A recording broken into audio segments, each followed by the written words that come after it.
Magandang araw mga kaprotin. So full day of eating tayo ngayon. So i-share ko sa inyo yung kinakain ko lagi. Ito, 3 itlog. Nagprito tayo mga kaprotin. Tapos yan, hinalo-halo ko na mga kaprotin. Bali, konti lang din yung nilagay kong mantika dyan. Then ito na yung finished product natin mga kaprotin. Itlog, okra, tapos yung gulay, tapos rice. Tapos ayan mga kaprotin, kinain na natin. Bali, hindi ko na pala tinitimbang yung kinakain ko mga kaprotin. So ito mga kaprotin is bulking to mga kaprotin, hindi cutting High carbs tayo mga kaprotin. Tapos nagpagupit pala kami ng boss ko, si Boss Yan.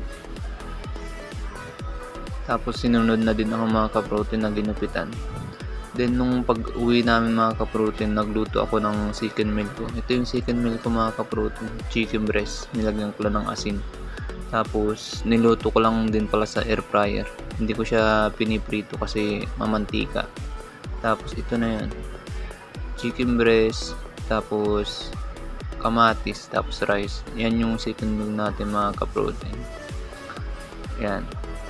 Tapos yung nilagay kong medyo maitim, yan yung sabaw ng mga kaprotin, yung adobo na ulam nila. Tapos ayan, mahilig din ba kayo sa mga kamatis mga kaprotin? Kinakain ko pala yung kamatis mga kaprotin kahit walang nilalagay yung mga suka o kung ano-ano, yung toyo or bagoong. Ako kahit hindi na. Tapos ayan, tapos na tayo mga kaprotin. Bali, mga hapon na mga kaprotin, nag-legs workout tayo nyan. So ayan mga kaprotin. So may mga pumupuna sa legs natin mga kaprotin. Johnny Bravo daw tayo. Tinitrain ko yung legs ko mga kaprotin 1 beses sa 1 linggo.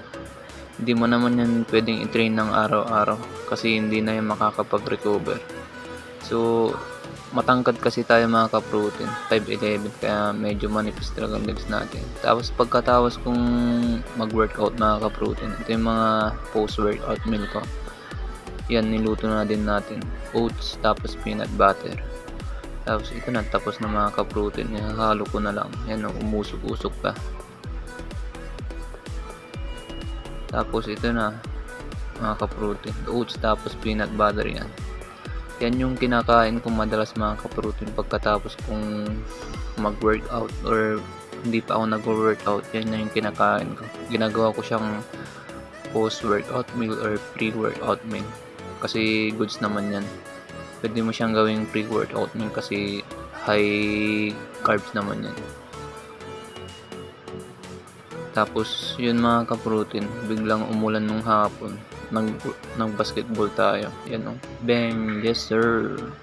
Yan Uy, pagwapo muna tayo mga kaprotin. Tapos yun drepa. Yes sir, naiwan yung hangin. Yes sir, shoot. Tapos ito naman yung last meal natin mga kaprotin, sinigang na baka. Bali hindi naman ako sasabaw. Lang kanin. Tapos yung ulam lang. Tapos syempre hindi mawawala yung okra. So ayan mga kaprotin, yan na yung last meal natin. Thank you. GG.